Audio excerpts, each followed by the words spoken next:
Why do you give a special attention to the development of your position in Asia?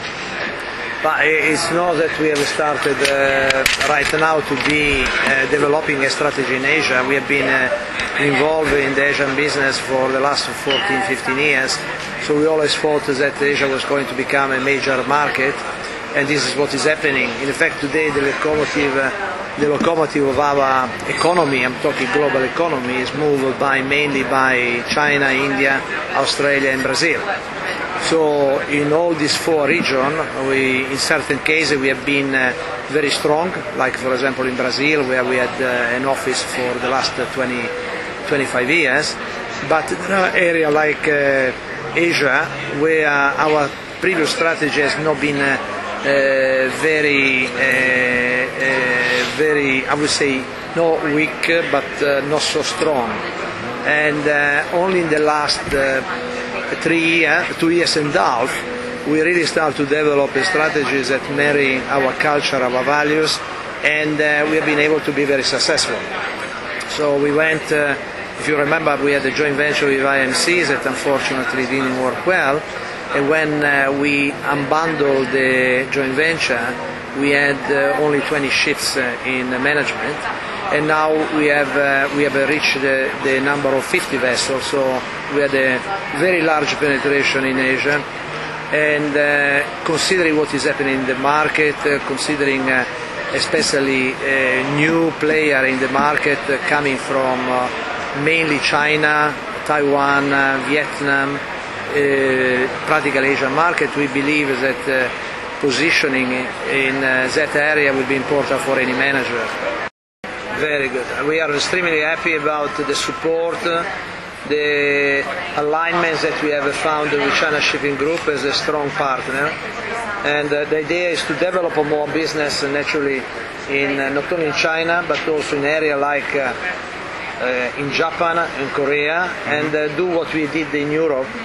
In Europe we have 9 offices close to the client, so there are no reason that V-Ships in the future will have established an office in Korea or office in Japan. In any area where we have a potential of growth, the idea is to have an operation of V-Ships. Yes, I think China and Asia in general, with such a population and so many resources, what more the ships can offer? Why should this Asian shipping organization use a third-party management companies, and for how long? Yeah, I mean, no doubt that today you have a lot of new owners, especially in China, owners that either they were before or they are as a main business trading, like commodity trading, or miners.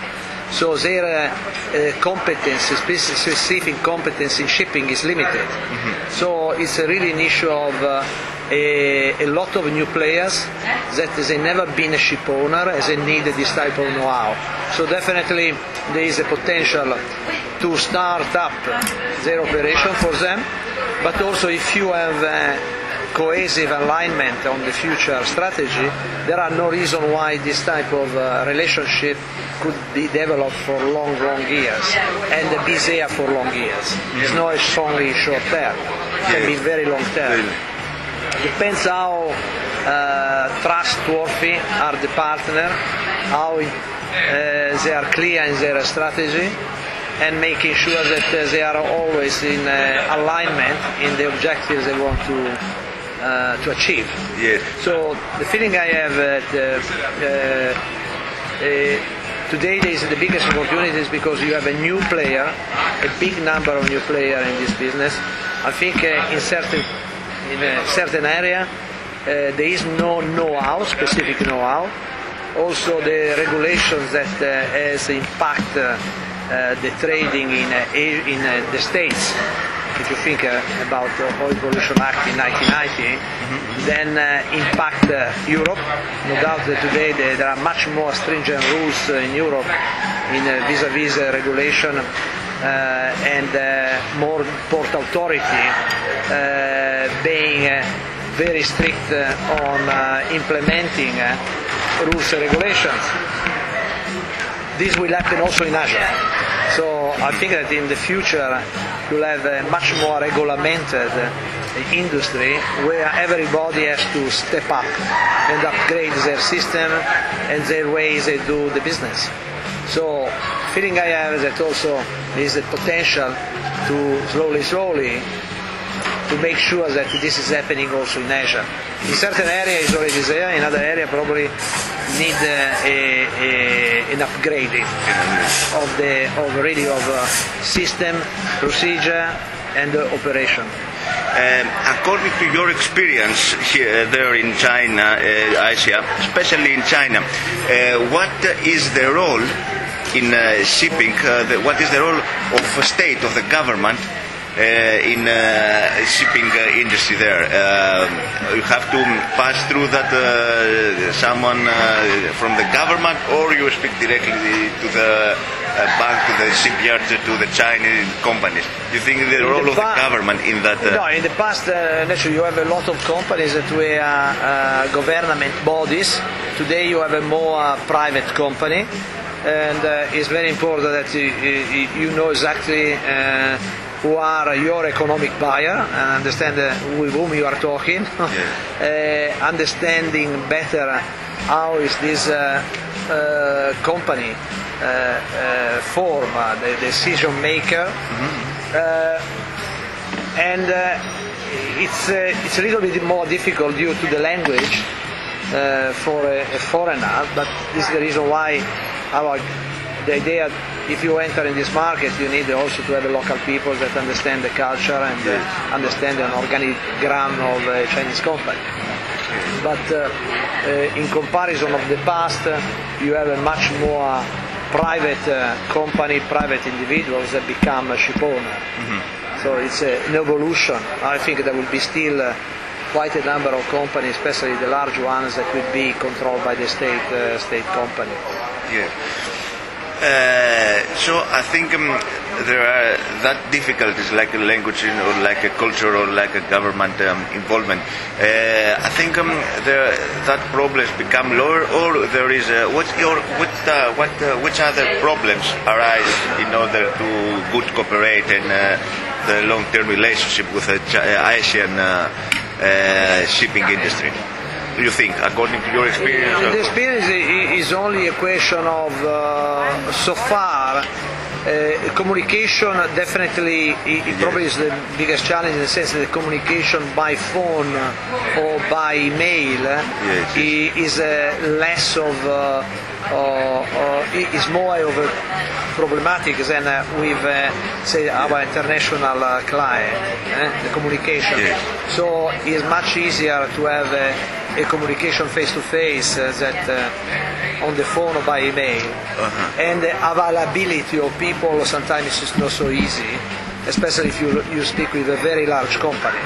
So we need the time, but this happens also in Europe or in the States. If you are talking to a very large company, no doubt that you need the planning with 1, 2, 3 months in advance. One of the problems that you could face is really to the time you need to obtain a visa to go to China, and especially now there is an Expo. These visas are normally for limited amount of time. So sometimes it's a single entry or multiple entry, but only for 1 month, 2 months. So no doubt that when you obtain the visa, you need to make sure that then the meeting can happen.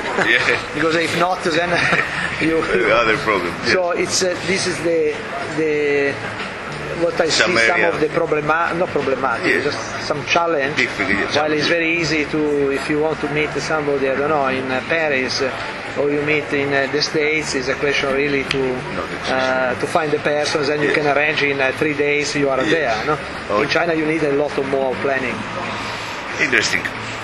Now, Greek shipping, as you know, Greek shipping companies, Greek ship owners have a close relations to the Chinese and Asian shipping industry in general. What's your position in this area? My position, I think that any owner, I would say that there is the major threat is that Finnish, well, not only the Greek, I mean, it doesn't matter, it's Italian. Yes.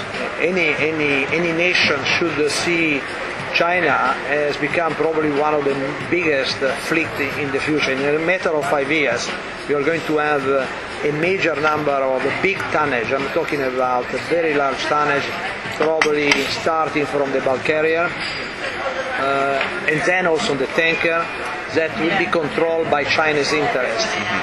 So the feeling I have that probably owners should position themselves either to have alliance with Chinese players that can be charterer, can be financial institution, or can be owner, in order to make sure that they will be part of this growth in China. Because I think a lot of this trade will be conducted by directly by shipping company owned by Chinese interest. Especially if the cargo is sold CIF, you could have a problem with the exporter. So you can see that some of these commodity traders export their cargo no any longer FOB by CIF, so they secure the transportation either with their own vessel or charter vessel. But also this commodity trader becomes ship owner. Before they were only trader. So one has to be careful, especially in the Greek arena. When I say Greek, because Greek they don't export anything. You understand? They are not commodity exporters. They don't have oil. Yes. They don't have coal. They don't have. They are pure ship owners. Yes. So for them it's vital to be positioned in order to make sure that they have their own part of the business. So there will be still a lot of oils that will be transported through oil major company, but one should be careful on what will be the strategy going forward of Chinese player become very involved in ship owning activity. So the threat, there is a threat. Yes. So there will be, yes, definitely a growth in the future. Yes. But could be the growth will be mainly in certain areas and other areas. Yes. Actually, until now, I think not the shipping community in general looking for finance, looking for money. This is not only the shipping industry, all over the world looking for money. And the only money now there exists almost are in China. And you always one sector involved in finance. So maybe you can cooperate with a Chinese bank to make a syndicate or something to finance some. Is it possible that you're working on that? We are going to announce very soon something very interesting that we are putting together. But at this moment, I cannot disclose. Yes. But there is yes, as you said before. Absolutely, there is something that we are closing now. No doubt, nobody, the big charterer, commodity traders, miners, they've been having a very bad impact on the cost of transportation during 2007-2008. And naturally, they needed to they need to hedge. They don't want really to pay so much money for a charter ship. So that is the reason why they are entering in owning the vessel or secure the vessel for a long period. So I think it is the mixture of the planning or making sure that the spiral of paying $250,000 per day for a Capesize is not going to happen. So one way of doing it is really to have a part of this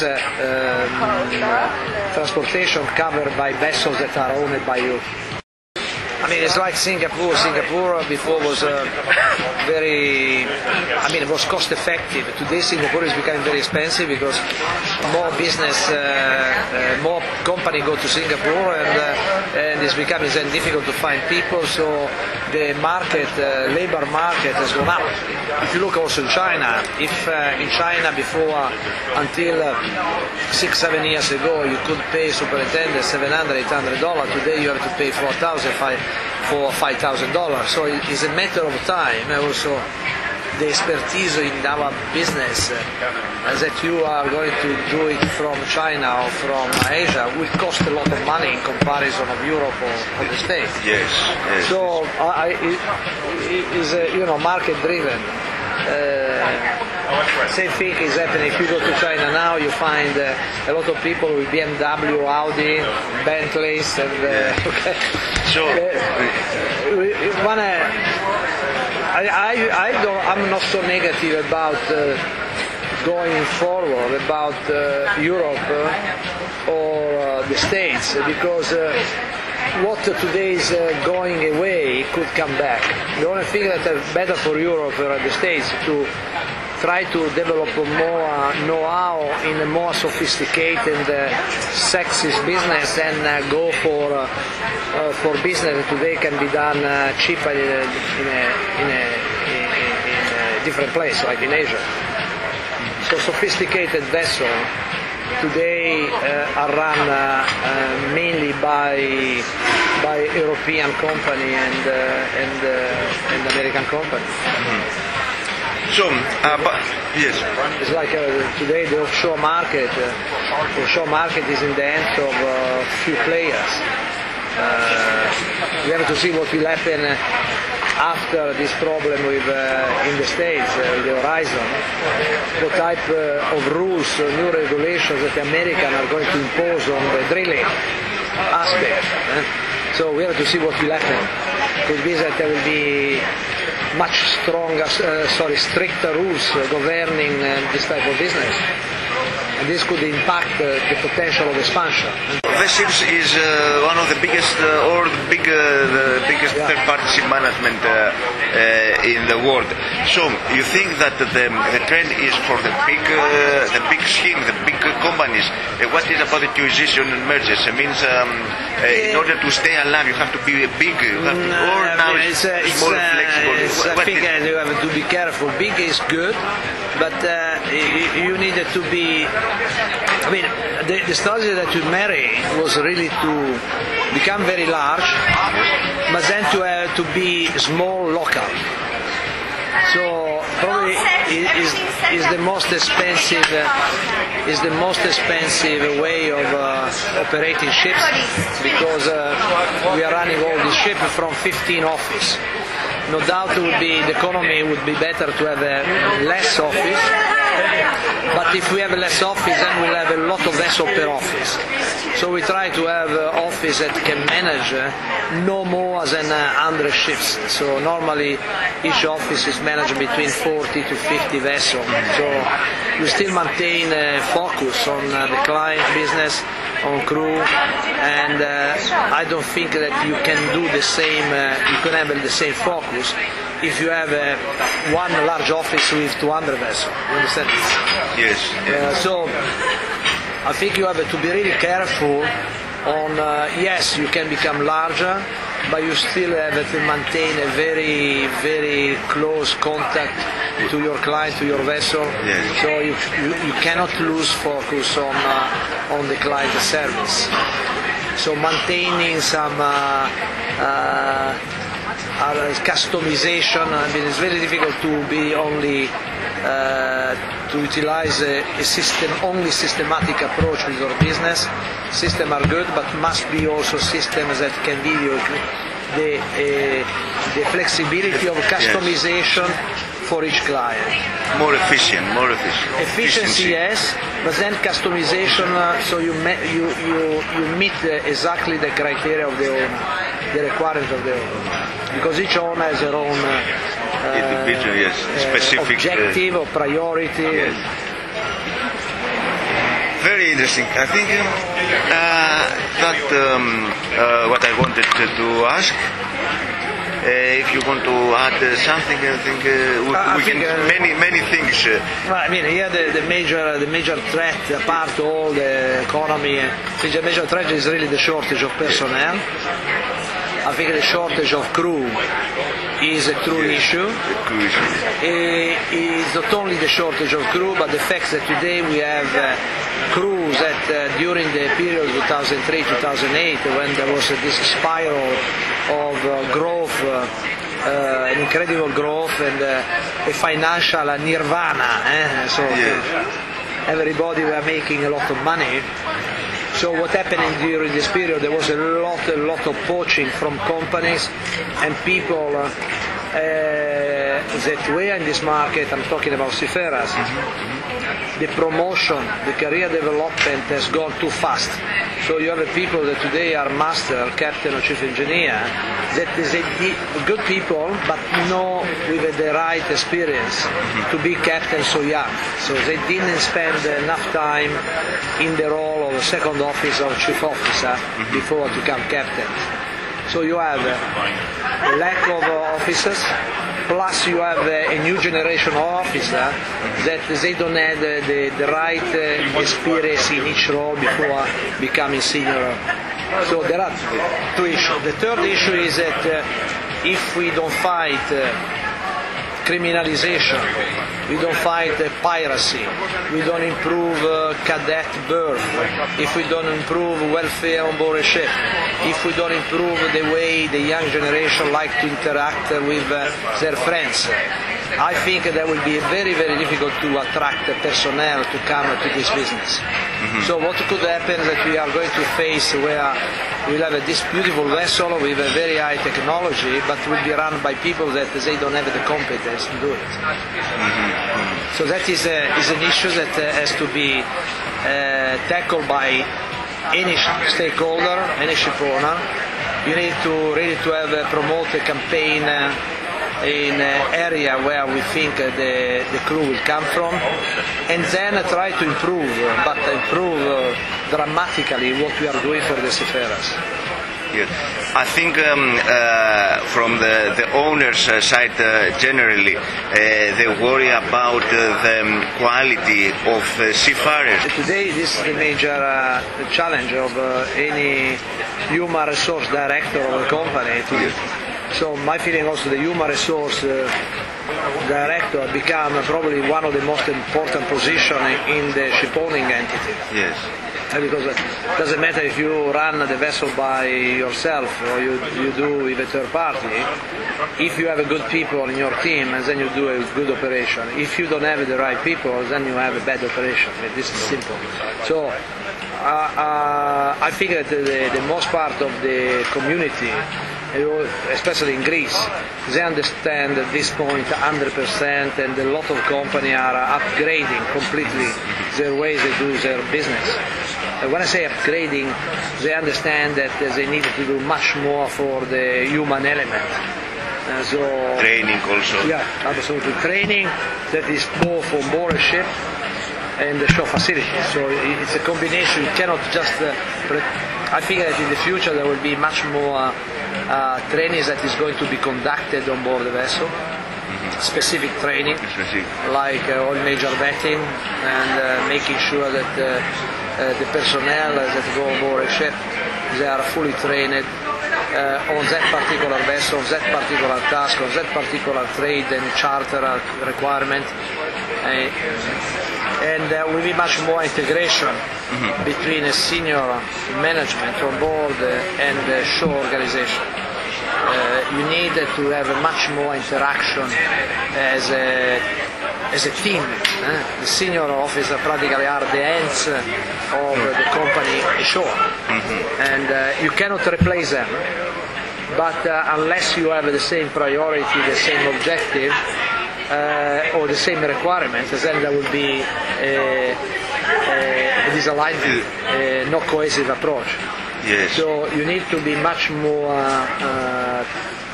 communication between all the parties. And integration. Each you have a different company with different type of aspiration.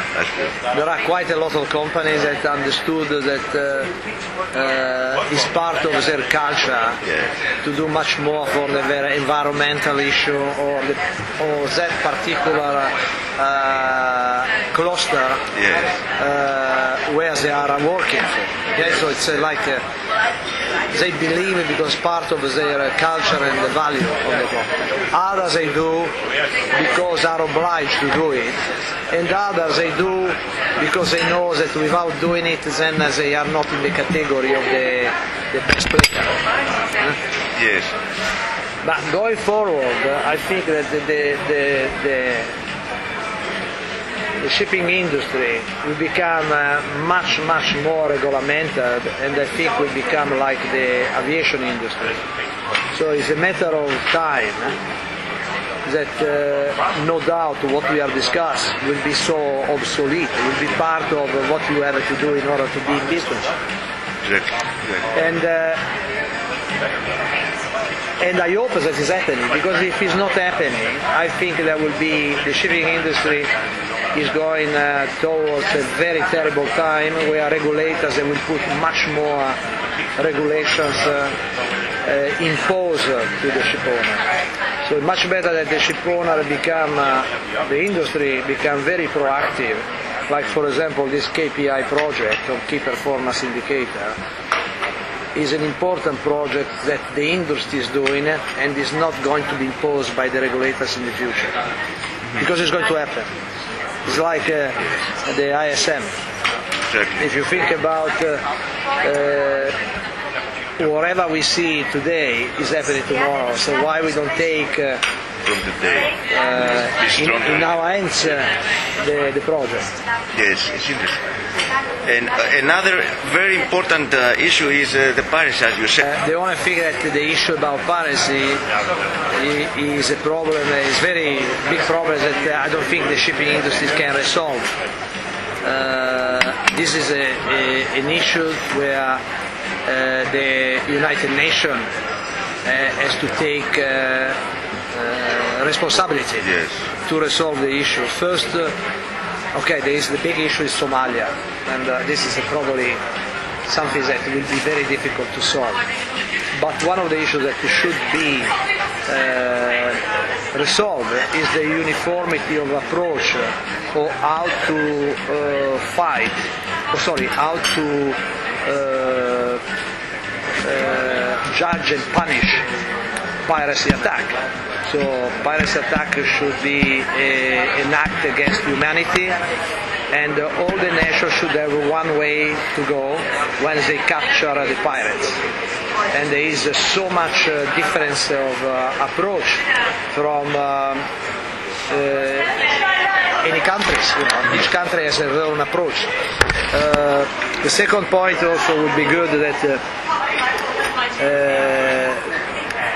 flag administration are again uniform, and P&I club. They should have a uniformity approach on issue about armed guards on board, rule of engagement, liability, responsibility between the master and the guys that is commanded the guards. I'm not saying seafarers that should be trained with the, I'm talking about completely separate entities that they protect the ships. No, the seafarers should remain as seafarers. They should be unarmed. But we should have a P&I club should be ready to cover if you have any type of incident where armed guards are utilized. The captain should not be responsible if armed guards are utilized in fighting the piracy, because who is responsible for? And the rule of engagement should be much more clear. Plus the flag administration should have a clear policy of permitting or not permitting armed guards on board. Certain flag administrations, they don't permit the owner to have armed guards. So, there is a lot of things that the industry could do Some are industry issues, some are IMO issues, etc. Some are related to the... Many parts have to involve in that problems and finding solutions. It's like when we discuss about training, we have to go, right? Yeah. When we discuss about training, if you think about today the difficulties that a lot of owners find, it is very difficult to have more berth for cadet. So most part of the vessel have a limited berth facility. So again, we should incentivize the owner to have a larger space on board for welfare and for cadet berth.